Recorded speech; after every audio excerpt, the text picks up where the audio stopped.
ছিলেন একজন সফল ফ্রিল্যান্সার। আউটসোর্সিং করে যে আয় হতো তা দিয়ে নিজের খরচ চালাতেন তিনি। স্বপ্ন ছিল উচ্চ শিক্ষা নিতে দেশের বাইরে যাবেন, সে প্রস্তুতিও নিচ্ছিলেন। কিন্তু হঠাৎই নেমে এলো অন্ধকার। স্বপ্নগুলো সব দুঃস্বপ্নে পরিণত হলো। আন্দোলন চলাকালে তিনি শিক্ষার্থীদের পানি ও বিস্কুট খাওয়াচ্ছিলেন, আর সে সময় মাথায় গুলিবিদ্ধ হয়ে মারা যান তিনি। কিন্তু কে এই আত্মত্যাগী যুবক, কি তার অপরাধ, আর কেনই বা তাকে এভাবে মাথায় গুলি করে মারা হলো? প্রশ্ন পরিবারের। বিস্তারিত জানাচ্ছেন এসআই রাজ।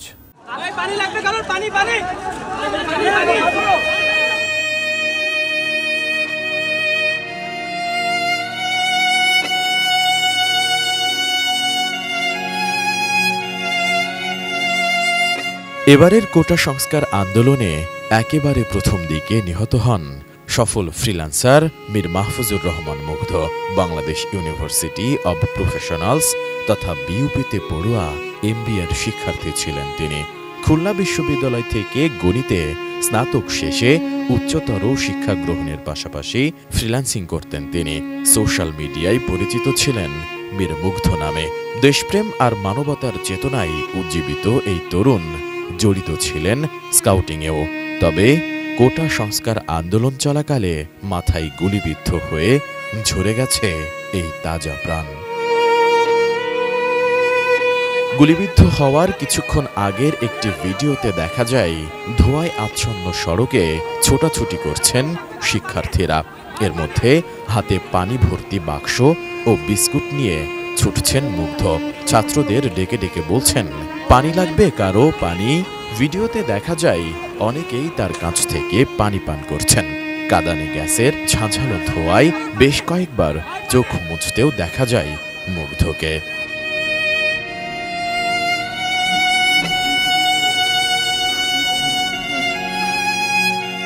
এদিকে মেধাবী মুগ্ধের মৃত্যুর শোক কাটিয়ে উঠতে পারছেন না পরিবার, পরিজন, সহপাঠী ও বন্ধুরা। সামাজিক যোগাযোগ মাধ্যমে স্ক্রল করলেই সামনে আসছে তাকে নিয়ে লেখা নানান স্মৃতিচারণমূলক পোস্ট। সহমর্মিতা জানিয়েও অনেকে লিখছেন, মুগ্ধকে স্মরণে রাখবে এ জাতি। ডিজাইন, এলিগেন্স, বিউটি, সেরা পণ্য সবার জন্য জেভিকো। মুগ্ধর যমজ ভাই মীর মাহবুবুর রহমান স্নিগ্ধ বলেন, আমাদের 3 ভাইয়ের মধ্যে মায়ের সবচেয়ে বেশি খেয়াল রাখত মুগ্ধ। কি লাগবে না লাগবে সবসময় মাকে দেখে শুনে রাখত। নিজে ফ্রিল্যান্সিং করে নিজের খরচ চালাত।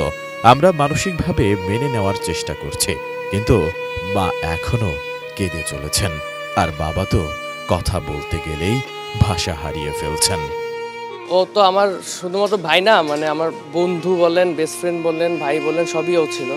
একসাথে আমরা সবসময় সব কিছু করতাম, একসাথে সব জায়গায় যেতাম, একসাথে মানে যত রকম যা কিছু আছে সব কিছু একসাথেই আমরা করতাম। ওর খুব ইচ্ছা ছিল বিমান বাহিনীতে জিডি পাইলট হিসেবে কাজ করবে। তো ওর কাছে কোনো ফোন টোন ছিল না যখন আইএসএসবি থেকে বের হয়েছে। আমি এমইএসে যাচ্ছি বাস দিয়ে, ওকে রিসিভ করতে যাচ্ছিলাম, কিন্তু পুরোপুরি যেতে পারিনি। এমইএসে দেখি রাস্তার পাশে একলা বসে আছে, বসে বসে কাঁদতেছে। তো এই স্মৃতিটা আমার কাছে সবসময় মনে থাকে, যে ওর এই একটা আক্ষেপ সবসময় থেকে যাবে। রিসেন্টলি আমি অনেক জায়গায় দেখতে পাচ্ছি যে অনেকে ওর একটা স্ট্যাটাস নিয়ে ওটাকে ভিন্ন খাতে প্রবাহিত করার চেষ্টা করতেছে।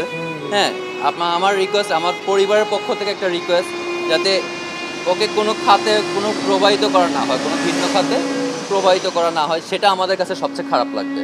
এদিকে মর্মান্তিক ওই ঘটনার বর্ণনা দিতে গিয়ে মুগ্ধর সঙ্গে থাকা বন্ধু নাইমুর রহমান আশিক বলেন, কারো বিপদ দেখলে সবসময় ছুটে যেত মুগ্ধ।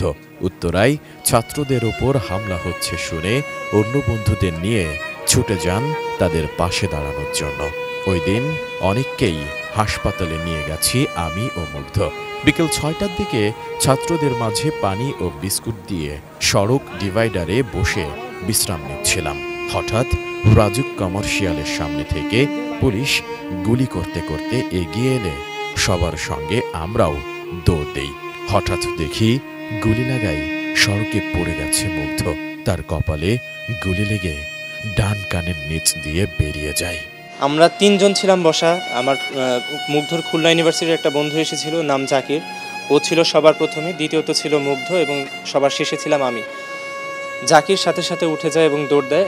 কিছুক্ষণ পরেই আমিও দৌড় দিই। দৌড় দেওয়ার পর আমি 2 থেকে 3 কদম যাবার পর যেটা দেখতে পাই যে জাকির আমার সামনে আছে এবং সবাই দৌড়াচ্ছে, কিন্তু মুগ্ধ আমার সামনে আর নেই।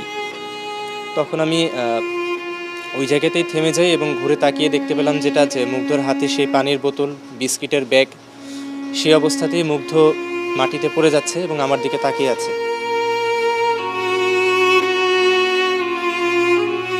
মুগ্ধদের গ্রামের বাড়ি ব্রাহ্মণবাড়িয়ায়। তার জন্ম 1998 সালের 9 অক্টোবর ঢাকার উত্তরায়। দাফনও হয়েছে সেখানে।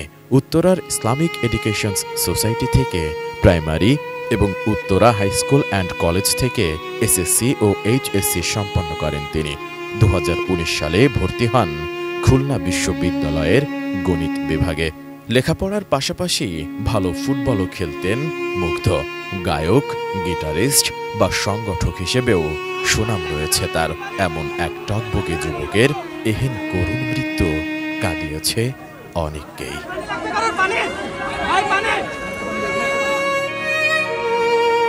S I Raj, ATN news.